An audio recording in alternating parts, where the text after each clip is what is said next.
Morning, VC. So this is going to be a video that I mentioned I'd be doing. I actually thought I was going to do this video yesterday. That was my plan. I normally do videos on Saturdays. I was actually able to get one in, I think, Friday this week. And yesterday's video was completely unplanned. With Farrell passing away, I completely switched gears and was spinning some of his stuff yesterday. I even snuck over to Repo and found a record of his, surprisingly, that I didn't have. Moonchild, I think it's on the Timeless label. Vocals on it to start on that record, phenomenal. Finding that was just meant to be. But this video I wanted to feature another great jazz musician, one that I don't see that gets talked about all that much on the VC. For me, his records are not the easiest to come across. That's Sam Rivers, and so he was, and it's funny. I was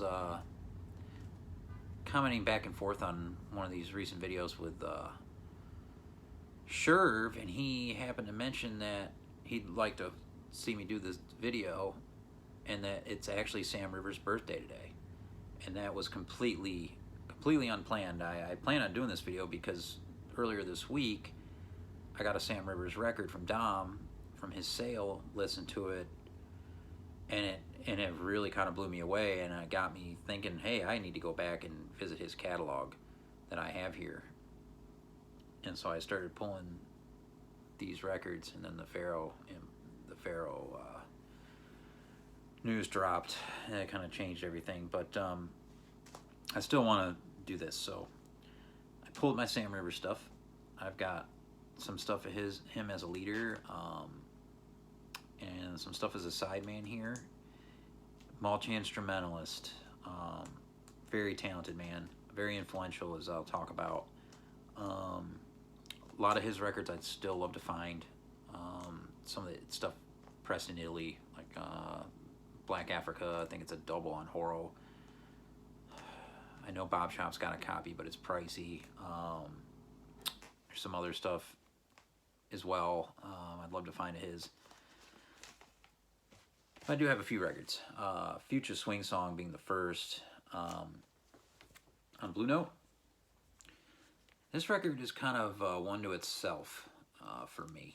This one really kind of stands out to my ear, and I think I know why. It's Sam Rivers tenor, Jackie Byard piano, Ron Carter bass, Anthony Williams drums. I have a ton of jazz records. I think this might be one of the only ones I have that features Jackie Byard on piano, so it really stands out to me because of it's just a different sound. 3 songs aside, post-bop, but starting to move in a different direction. Again, like I said, this one's kind of all to its own. It's a phenomenal record. A lot of emotion in this record, really good. The next record on Blue Note they did, I don't have. I'm trying to remember the name. I think a New Inception, something like that. I've only seen it once in a shop. It was on the wall at Noble, I believe, and it was one of those big drops, and I was going for some other stuff, and when I went to go get that record, another guy had gotten it right off the wall, and I mentioned to him, hey, that's a great one. He was stoked to find it. I haven't seen it since. And if I do see it, it's on like Carolina Soul Auctions, and it major bonkers in price, so I've always avoided that deal. But the next one on Blue Note is a very important record in jazz history, very influential. Here's a little story. So I'm at a Super Bowl party years ago. My friend Tim holds one every year, and he's friends with the guys in Ghost Trees, and I had never met them before. And of course, when I meet Seth, the drummer. We start talking about music, and I find out he's a jazz musician. Because I brought up I was collecting records and jazz. I'd really only been doing it for a little while. And so, boom, he's talking about his collection. I'm like, holy crap, you've got all these great records. And so I asked him, I said, being a free jazz musician, I said, so what's the most influential record for you? And he said this record was the most important. Sam Rivers' Contours on Blue Note. A hell of a lineup here. Freddie Hubbard trumpet. Of course, Sam is on this doing everything. Tenor, soprano, and flute. Herbie Hancock piano, Ron Carter bass, Joe Chambers drums. Just 2 songs aside.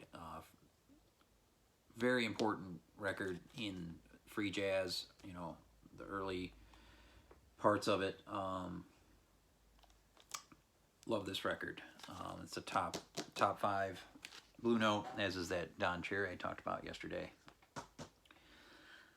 This is the record that got this video going. Streams, recorded at the Montreal Jazz Festival. This is the one that Dom sent me. I just talked about this, but I'll go over it again because it's so great. Cecil McBee bass, Norman Connors on drums, who played a lot with Pharoah Sanders. It's a gatefold. This is original copy, quadraphonic stereo press. It sounds absolutely incredible. Again, Sam showing his capabilities as an artist here. Opening with tenor, very intense, gripping stuff. Then into a flute section that you have to flip to keep the flute section going. Then he plays piano, then closes on soprano. This recording is really good. Talked about that one a lot lately. Got one of these Blue Note twofers, Involution, and these are great to pick up because it's mostly unreleased stuff and lineups that you don't normally see from these musicians, I think, which explains maybe why this stuff didn't get put out, but originally. But this reissue series is fantastic. So you got the Sam Rivers Sextet, recorded in 1967, and you've got the Andrew Hill Quartet with him as a sideman from 1966, featured on this. Big group, that sextet. James Spaulding's there, Donald Byrd, Julian Priester trombone, Cecil McBee bass, and Steve Ellington on the drums, who you don't see very often.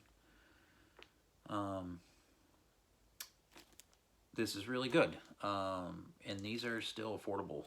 These Blue Note twofers, I'd highly suggest picking them up when you see them. Michael Kuskuna was involved with these.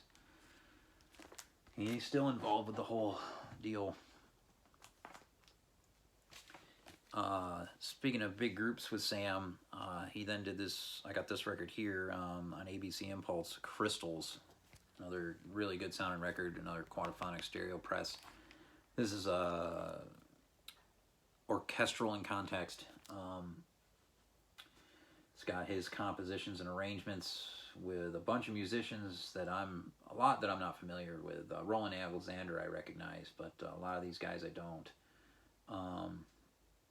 But it's really good, and that's just a crazy cover. The next record is one I saw on our dig at Amoeba out west last summer, but I skipped over it. I think I didn't even know it was a Sam Rivers record at the time, and that's Sizzle, because his name's so goddamn small on the cover. And then my friend Joe picked up a copy not that long ago, loved it, and I was a little surprised because he's a bop guy. I mean, he's into a lot of jazz, but the more free or avant stuff is not his bag, but he really loved this one. So that says a lot. Sam on tenor, soprano, flute, piano, doing it all again, like on that live performance at Montreal. Ted Dunbar's on guitar, and Dave Holland bass and cello, Barry Ulchel drums, Warren Smith drums, vibes, and timpani. Really, really good stuff. Sizzle, just 2 songs aside. And Joe found this copy for me up in Winston. It was very nice of him to pick it up for me. And the last record I have here of him as a leader is one on ECM, Contrast from 1980, I believe. Yeah, recorded in 79.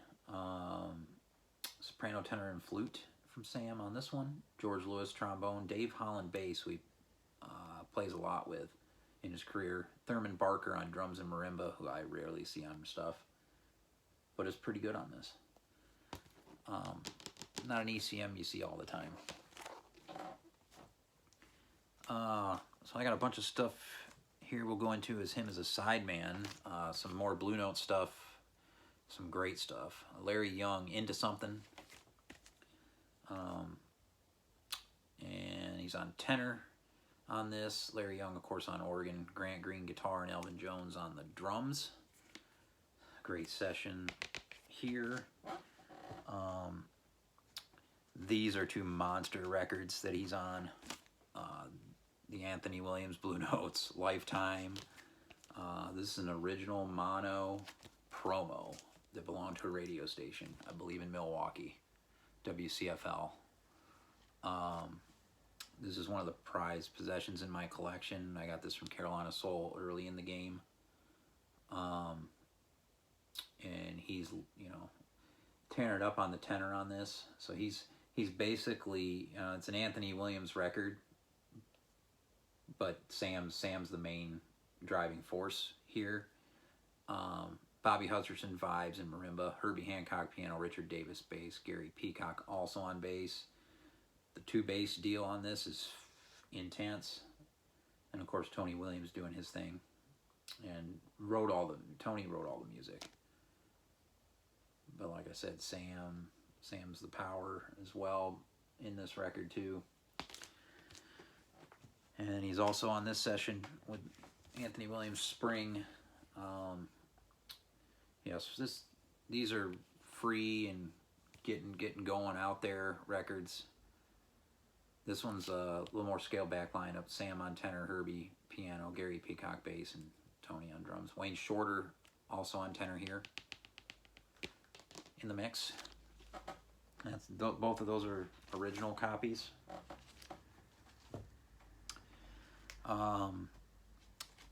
This series of records was recently picked up because it was recommended to me from Teddy because of the crazy, amazing drumming from Andrew Cyril on these, and wow. These Noy de la Fondation May, volumes 1 through 3 from Cecil Taylor on the Chandar label from France. These are all originals. He recorded in 69. Cecil Taylor on piano, Jimmy Lyons on alto, Sam on tenor and soprano. Whoa, intense. So I got all three of these. If you want intense jazz, this is definitely going to be up your alley. As intense as it gets. Some of the best drumming I've ever heard in my life on these. From Andrew Cyril. He's superhuman. He may not even be human on these. I don't know what he is on these. It's freaking insane. Yeah, I mentioned him playing a lot with Dave Holland. I got a couple really great ones here. Here's him as just a duo with Dave on Improvising Artists. Here's from recorded in 76. Yeah, released in 76. This was produced by Paul Bley. Fantastic. It's just a duo. Of course, this is a major record if you're into free jazz. Conference of the Birds from the David Holland Quartet. This is a promo original, 1973 on ECM. Crucial ECM record. Anthony Braxton, Barry Altschul as well in on this. This is while living in London, I had an apartment with a small garden.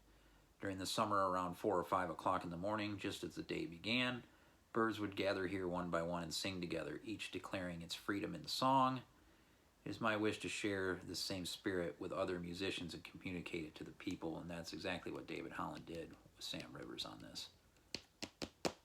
Fantastic album.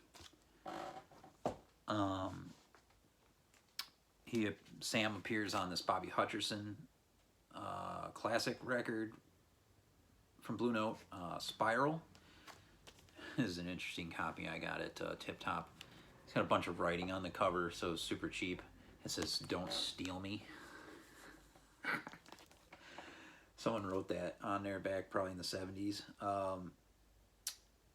But yeah, this is some unreleased sessions that they did this with these crappy covers. But he appears on the song Jasper from 1965. Very cool that this got put out. It's a great tune. Bobby Hutcherson, of course, great vibraphonist. I showed this recently when I showed my Pharaoh records. Sam Rivers is also on this comp. No Energy Crisis is a promo on Impulse, doing the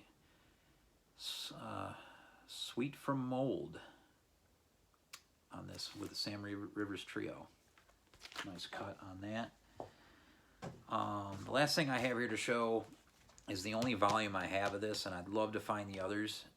They used to be super cheap, like under $10. Now I'm seeing them for like closer to 40. It's a little bit ridiculous. On the Douglas label, the Wildflowers series. This is the third in the series. I probably paid $5 or $6 for this. The New York Loft Jazz Sessions. Found this in Greensboro. It was filed in the Rock or something. It was just completely misfiled too. He doesn't play on this particular volume, Sam, but I mean these were all recorded at his loft home during the 7 nights of the Loft Jazz Scene. 22 performances, about 60 musicians involved. There's some great stuff on this. Abdullah's on here. Ahmed Abdullah, Charles Brackeen, Andrew Cyril, we just talked about, Dave Burrell, Michael Jackson from that Clarity album, Randy Weston, great pianist in his own right. Some great sessions. And Sam is who made this whole deal possible. It's legendary in the New York scene from that time. So yeah, that's Sam Rivers. Definitely check out his stuff. I'm kind of excited. In December, I'm going up to New York. I'm going to get a dig in with Dom. We're going to hopefully get into the Bop Shop basement. I have a feeling because it's organized pretty good in that basement. He's got just a ton of jazz down there, and it's organized by artist. So I'm hoping to see if some of those Sam Rivers records I don't have are down there. Hope you're all well. Peace.